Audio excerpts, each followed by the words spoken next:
한국불교 금강선언 총재 화란 스님과 함께 알기 쉬운 불교 이야기에 대해 배웁니다. 어제는 깨달음의 조건에 대해서 말씀을 드렸습니다. 오늘은 그 깨달음의 세계는 도대체 어떤 세계냐.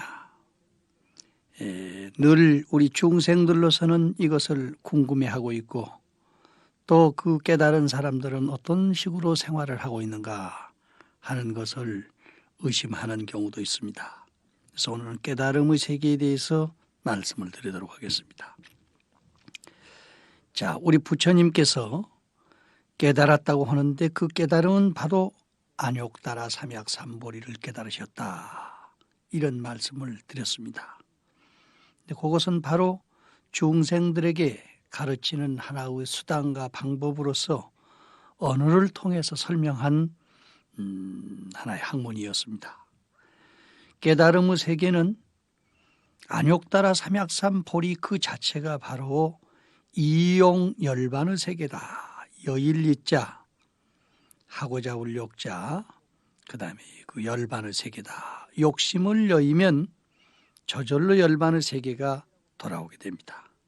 그러니까 이욕이라고 하는 말은 욕심을 여인 것이를 의미하고 욕심을 여이면 곧 바나에 불이 꺼진 것처럼 가장 시원하고 평화로운 번외망상의 불이 다 꺼져버린 상태가 되기 때문에 그것을 이욕 열반의 세계다 이렇게 이야기합니다. 나 내 것에 대한 관념이 다 소멸된 상태, 그 상태를 곧 이욕 열반이다 이렇게 표현하고 있습니다. 이 세상 사람들이 마음에 흔들림이 생기는 것은 곧 나 내 것에 대한 관념 때문입니다. 만약에 이 관념만 떠난다면 이 세계 가운데는 파도 없는 바다와 같이 맑고 깨끗하게 될 것입니다. 그 바다에는 있는 그대로 모든 세계의 그림자들이 소소영역하게 드러나 보이게 됩니다. 이것을 전문적인 용어로서는 해인산매다. 바다해자, 도장인자, 석삼자, 발글매자. 바다가 고요해져서 파도가 없어지면은 하늘에 있는 별, 달, 해하며 산천, 초목이 그 바다 가운데 전체적으로 다 그림자 지어서 나타날 수 있습니다. 그래서 부처님께서는 바로 이 해인산매 속에서 화엄경을 설했다 이런 이야기가 있습니다. 그래서 화엄경 세간 정안품에 다음과 같은 그런 글이 나옵니다. 다함없이 평등하고 훌륭한 진리의 세계, 모두 다 열애의 몸 가득 차 있네. 취함도 일어남도 없어서 영원히 고요하여 일체가 돌아가는 까닭에 세상을 초월했다고 말하네. 대단히 거룩하신 시입니다. 나 내 것을 초월하면 일체는 평등해집니다. 또 그것은 그동안의 번외망상의 세계로 그리워졌던 모든 것들이 훌륭한 진리의 세계로 변하게 됩니다. 그동안 나와 내 것을 중심으로 해서 이 세상과 중생과 부처를 서로 가려보던 그 몸뚱아리가 이제는 온 전 우주적으로 나가되기 때문에 우주가 곧 내 몸이 되고 중생들 자체가 곧 내 가족이 되는 그런 식이 되는 것입니다. 그렇기 때문에 간다든지 온다든지 이렇게 해서 새롭고 헌 것이 따로 있는 것이 아니고 취할 것도 버릴 것도 없기 때문에 일어나든지 설어나든지 항상 영원한 마음으로 살게 됩니다. 결국 일체의 모든 것은 마지막 이 청정한 바다로 돌아갔기 때문에 한번 돌아가면은 세상 사람들의 관념을 초월하니까 세상을 초월했네 이런 이야기가 됩니다. 자재양소문 보살경이라고 하는 경에 그런 이야기가 나옵니다. 장태마왕이라고 하시는 분이 1천년 동안을 그 많은 권속들을 데리고 금강제 보살을 찾고 돌아다닙니다. 결국에 아무리 찾아도 찾을 수 없었는데 어떻게 하다가 갑자기 한 생각 놔버린 가운데서 뜻밖의 만나게 됩니다. 말하자면 온 세계를 찾고 돌아다니던 아버지가 이제는 더 이상 찾을 수 없다 하고 자식을 포기했다가 갑자기 종로 네가리에서 만나듯이 호련히 바로 금강제 보살을 만나게 됩니다. 그래서 그런 이야기를 해요. 저는 1천년간을 찾고 돌아다니는데 어디 계시다가 오셨습니까? 무엇을 의지해서 사시며 어떻게 살고 계십니까? 금강제 보살이 대답합니다. 나는 의지하는 바가 없이 살고 있으며 또 의지하지 않는다는 마음도 없이 살고 있습니다. 언제 어느 곳에서든지 항상 그렇게 살고 있기 때문에 온다든지 간다든지 의지한다든지 이런 개념을 초월했습니다. 그래서 장패망이 그 말을 듣고 다시 한번 크게 깨달았다. 이런 이야기가 나옵니다. 무엇인가를 찾고 돌아다니면 그 찾는다는 생각 때문에 오히려 바로 진리를 보지 못하게 되는 경우가 있죠. 우리는 화두를 열심히 찾다 보면 하도 그 자태 때문에 본래의 불심을 보기가 어렵습니다. 그러나 하두가 일념삼매에서 해인삼매로 바꾸어질 때 우리는 천지에 있는 모든 만물과 내가 혼연일체되는 경계를 알게 되는 것입니다. 이것이 곧 깨달음의 세계입니다. 그러면 그 깨달음의 세계에 살고 있는 깨달은 사람의 모습은 도대체 어떠한가? 마치 밝은 눈으로 밝은 구슬을 보는 것 같아서 부처님의 공덕은 능히 생각할 수 없네. 모두 우치의 암흑을 소멸하여서 위없는 지혜의 대상에 뛰어 올라 계시네. 이렇게 화엄경에 표현을 하고 계십니다. 우리들이 눈이 덜 띄어서 색깔이 잘 안 보일 때는 생명이 됐을 때는 안경을 끼어야만 됩니다. 푸른 안경을 끼면 온 세계가 푸르게 보이고 누런 안경을 보면 온 세계가 누르게 보입니다. 뿐만 아니라 그 본래 맑고 깨끗한 불성에는 바로 색깔이 없습니다. 그 맑고 깨끗한 색깔이 없는 구슬 앞에 검정 옷을 입고 나온다든지 파란 옷을 입고 나온다든지 자기가 입고 나오는 그 색에 따라서 그 구슬도 역시 그 색으로 바뀌어지게 됩니다. 그래서 종문통요라고 하는 그런 책에 그런 말이 있죠. 하루는 부처님께서 그 맑고 깨끗한 구슬을 가지고 있었는데 오방천왕이 다 인사를 왔습니다. 그래서 동방천왕한테 이게 무슨 색이냐 물으니까 청색입니다. 또 남방천왕한테 이게 무슨 색이냐 그러면 적색입니다. 또 북방천왕한테 무슨 색이냐면 흑색입니다. 그래서 오방천왕이 청황 적백 흑으로 다 같이 색깔을 달리 대다 버렸어요. 그런데 그때 부처님께서 손바닥 안에다가 다 구슬을 감춰버리고 또는 그 주머니 속에다 구슬을 넣어버리고 자 이제 나한테는 구슬이 없는데 여러분들 볼 때 이 색깔이 무슨 색이냐 하고 물으니까 구슬이 없어졌으니까 색이 없지요. 이런 이야기를 했어요. 그러나 본래의 그 맑고 깨끗한 구슬에는 색이 없는 것이지만은 동방천왕은 푸른색 옷을 입고 나와서 봤기 때문에 푸른색으로 보이고 중방에 있는 천왕은 누른색 옷을 입고 봤기 때문에 누른색으로 보인 것입니다. 이와 같이 밝은 눈으로 밝은 구슬을 보는 것 같아서 부처님의 공덕은 능히 헤아릴 수 없이 모든 것을 다 관찰할 수 있습니다. 이제 부처님의 눈에서는 모든 우치의 암흑을 완전히 소멸해서 그 이상에 더 이상 올라갈 수도 없고 내려갈 수도 없는 그런 경계에 오르시게 된 것입니다. 성품과 모양이 완전히 잠재워진 세계, 이 세계는 새가 공중을 날아간 것과 같아서 같은 경계의 사람이 아니면 그 자취를 찾아볼 수 없다고 했습니다.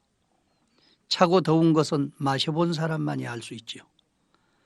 말길이 끊어지고 마음의 행까지도 정멸한 지혜와 이치가 하나로 엉켜서 명자 그대로 이사명연 무분별한 이런 경지에 든 사람을 도를 깨달은 사람, 깨달은 사람의 참모습이다, 이렇게 이야기를 할 수가 있습니다. 이러한 경지를 뜨겁게 타오르던 반화의 불이 꺼져버린 것과 같기 때문에 열반이라고 하는 것이죠. 지난번에도 말씀드렸습니다만 열반의 원어는 니르바나입니다. 니르라고 하는 말은 밀어서 끈다, 불어서 꺼버린다, 이런 말이고, 바나는 불을 켜는 거 아닙니까? 그러니까 니르바나 하면은 바나의 불을 꺼버린다, 이런 이야기입니다. 타오르는 불길이 꺼지고 나면 세상은 고요해집니다. 그래서 마침내는 사람들이 그것을 번역해서 취멸, 취소, 정멸, 취는 불취자, 멸할 멸자, 불어서 없애버린다. 또 취소, 불취자, 녹일 소자, 불어서 녹여버린다. 불어서 녹여버리고 나면 정멸한 상태에 빠지요. 불은 시간 속에 어떤 공간을 점유해서 타기 마련입니다. 그런데 이미 불이 꺼져서 시간과 공간을 초월한다면 인과 인연의 도리를 벗어나게 되므로 열반을 증득한 사람은 무상 속에서도 영원한 마음을 가지고 고통 속에서도 항상 즐겁게, 인연 속에서도 얽매이지 않고 자유로운 생활을 할 수 있습니다.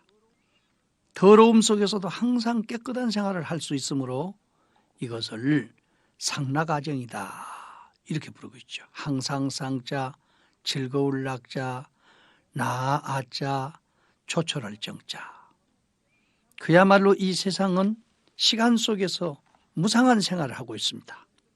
시간에 쫓기면서 전전긍긍한 생활을 하고 있는데 도를 깨달은 사람, 열반을 증득한 사람은 바로 그 무상한 시간 속에서도 영원한 마음을 가지고 아주 태평하게 세상을 살 수가 있다, 이런 이야기예요. 또 이 세상은 고통 덩어리라고 말합니다. 가나오나 안 지나서나 걱정 근심이 떠날 날 없는 것이 바로 이 사바세계입니다. 그러니까 참고 견디지 않으면 살 수 없고 성공할 수 없다고 해서 이름을 사바라고 지었다고 그러죠. 그러나 일단 이 소식을 한번 깨닫고 나면 고통 속에서도 항상 즐겁게 살 수 있습니다. 종교라는 것은 사실 이고등락이거든요. 고통을 여의고 즐겁게 살 수 있는 마음을 배우는 것이 곧 종교입니다. 그렇기 때문에 우리는 신앙을 통해서 무엇인가 이 세상에서 다 하지 못한 일을 얻어서 좀 즐겁게 살아봐야 되겠다고 하는 마음을 가지고 많은 돈과 시간과 또 기타의 모든 자량을 다 희사하고 봉사하면서 즐거운 생활을 하고 있는 것이죠. 또 우리는 너 나를 통해 가지고 서로 인연 속에서 얽매여 있습니다. 그러나 도를 깨닫고 보면은 너 나라고 하는 개념이 없어졌어. 네 집에 가도 내 집이요, 내 집에 있어도 내 집이요. 이것은 마치 놀부가 흥부 앞에서 하는 그런 말의 내 것이 아닙니다. 진짜로 대자대비의 내 것. 네 몸과 내 몸이 하나가 아니고 천지와 내가 뿌리가 같은 것을 깨닫고 우주와 인생이 하나인 것을 깨닫기 때문에 가든지 오든지 나는 한 덩어리가 돼서 살기 때문에 정말로 큰 사람이 됩니다. 그런 것을 대아라고 부르지요. 그러니까 여기서는 아라고 하는 말은 소화가 아니고 또 번외영매인 내가 아니고 해탈한 대자유를 얻은 대아를 말합니다. 전우주적인 나. 그리고 우리는 더럽고 깨끗한 관념에서 항상 살고 있습니다. 그러나 불성은 이미 더럽고 깨끗한 것을 초월해 있습니다.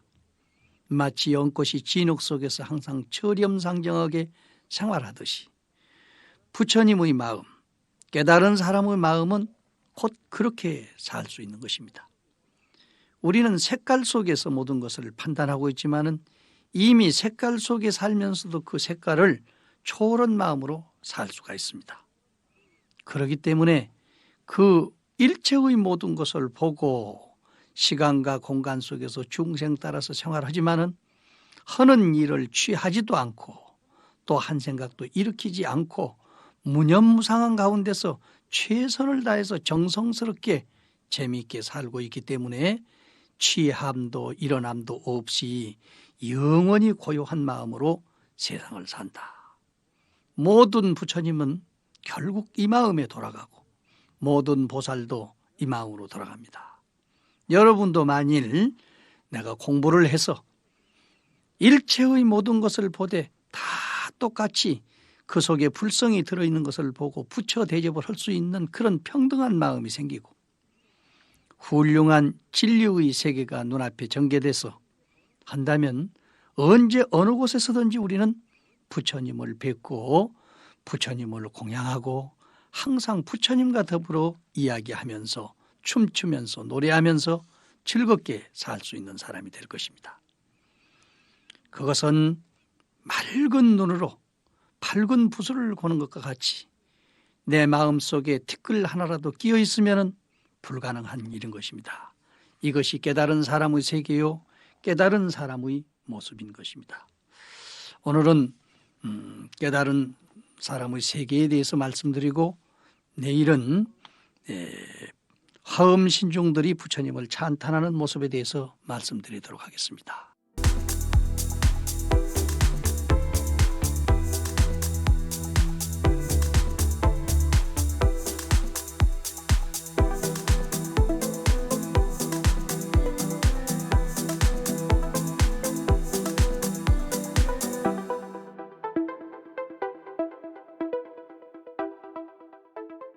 오늘은 부처님을 도를 깨치신 것을 보고 시방세계에 계신 모든 신들과 불보살들이 함께 모여와서 부처님을 찬탄하는 장면에 대해서 말씀드릴까 합니다.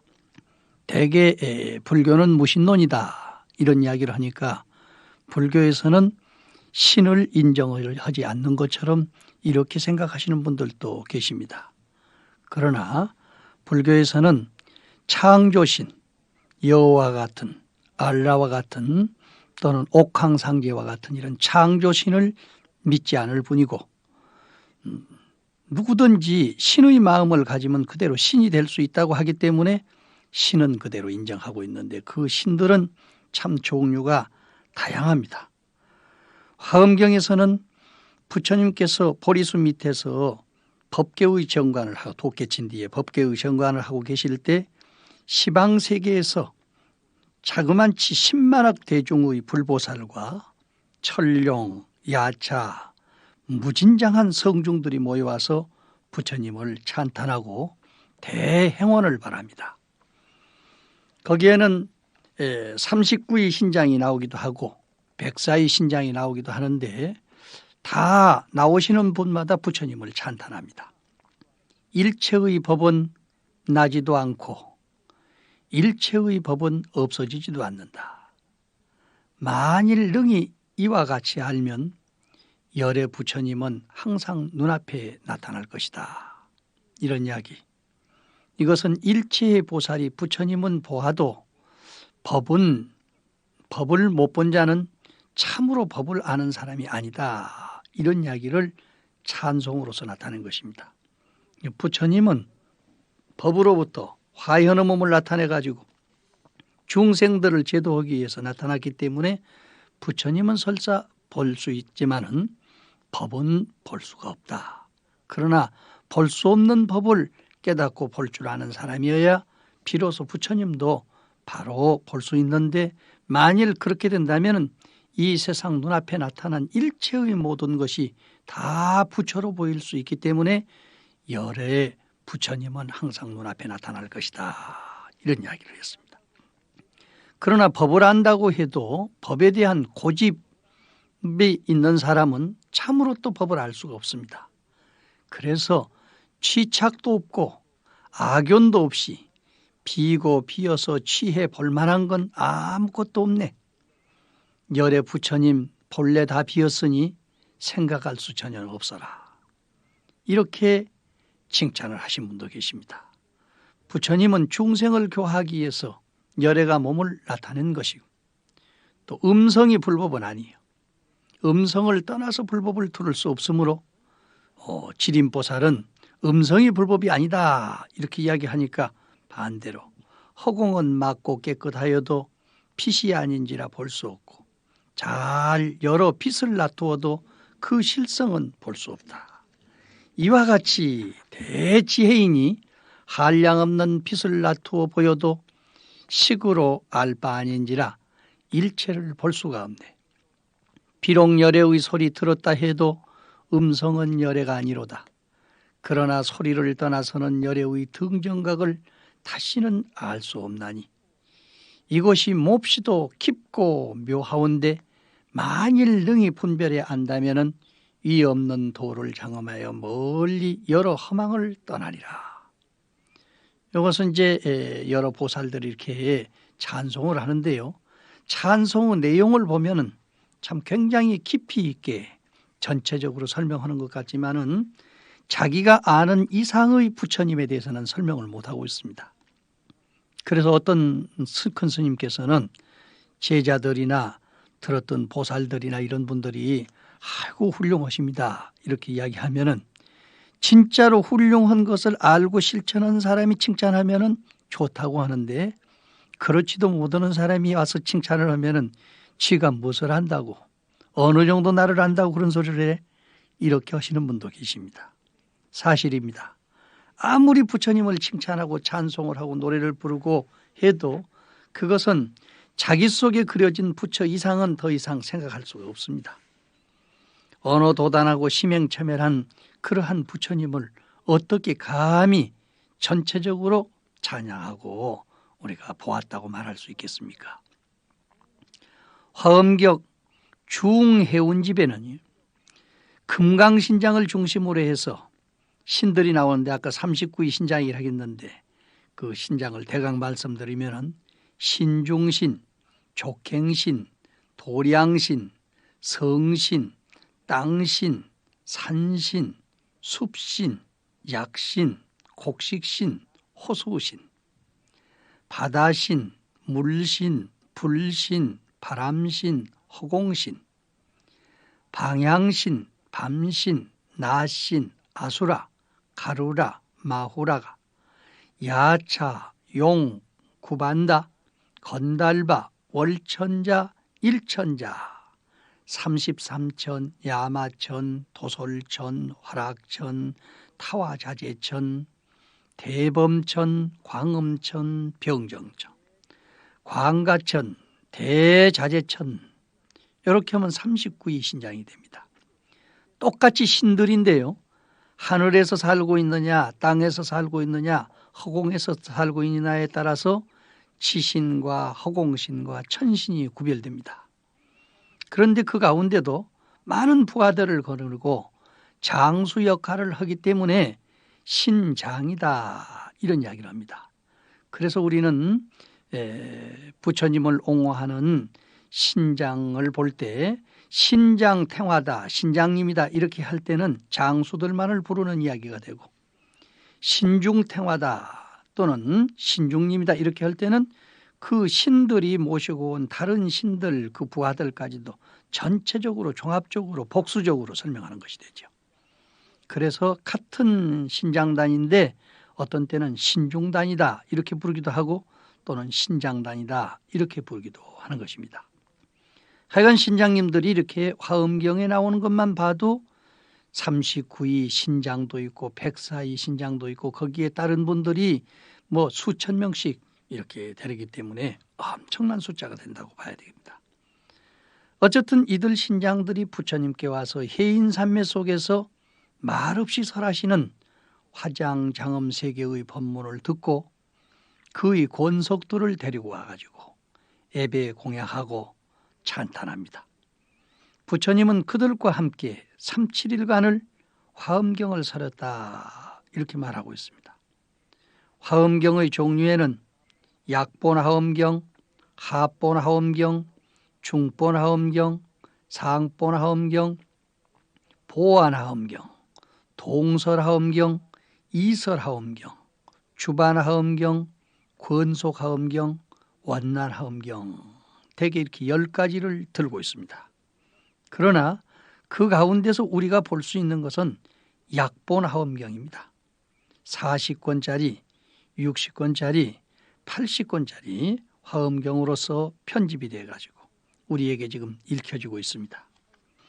이와 같은 화엄경이 그 10가지를 다 말씀드린다면 헤아릴 수 없이 많은 양이 되고 불가설불가설입니다. 아까 말씀드렸듯이 이때 지림보살이나 일체보살이나 금당보살이나 열애림보살들 많은 보살들이 와가지고 부처님을 찬탄합니다. 그런데 맨 마지막으로 보현보살이 부처님을 찬탄하면서 부처님 앞에서 10가지 서원을 세웁니다. 첫째, 부처님께 공양하고, 둘째, 부처님을 찬탄하고, 셋째, 여러 가지로 공양하고, 넷째는 업장을 참회하고, 다섯째는 남의 공덕을 같이 기뻐하고, 여섯째는 설법해 주기를 간청하고, 일곱째는 오래오래 세상에 계시기를 권청하고, 여덟째는 부처님을 본받고 배우고, 아홉째는 항상 중생의 뜻에 수순하고, 열째는 모두 다 중생과 부처 세계를 위해서 지은 공덕을 회양한다. 어쩌면 이것은 화엄경에 나타나는 모든 불보살의 서원과 중생들의 원들을 한테 모인 또 마땅히 모든 불자들이 행해야 될 기본적인 조건을 여기에 설명한 것이라고 봐야 되겠습니다. 우리 불자는 누가 됐든지 보기만 하면 부처님처럼 공경하고 공양하고 찬탄할 줄 알아야 하고 절 잘해야 돼요. 그리고 이양이 저러고 말하면 찬탄할 줄 알아야 됩니다. 그리고 부뚜막에 있는 소금도 집어넣어야 짜다고 그러지 않았어요? 냉장고에 있는 것이라도 데펴서 데워드려야 잡술 수 있거든요. 공양 잘해야 됩니다. 그리고 이 세상에서 신구의 삼법을 가지고 사는 사람치고 업장이 없는 사람이 없는데 항상 뉘우치고 참여할 줄 알아야 돼요. 그리고 남이 지은 공덕을 같이 기뻐해 줄 줄 알고 또 못 들은 사람을 위해서 늘 설법해 줄 것을 간청을 하고 같은 말이면 오래오래 사십시오. 이렇게 하면 100살 노인도 좋아한답니다. 그리고 항상 부처님의 깨달음을 본따라서 깨달음을 배울 줄 알아야 되고 중생을 뜻을 따라서 수순해 줄 줄 알고 지은 바 공덕을 부모나 기타 모든 부처님이나 형제들이나 사회나 국가에 회항할 줄 알아야 된다는 것입니다. 그러면 어떻게 부처님을 예배하고 공경해야 잘하는가?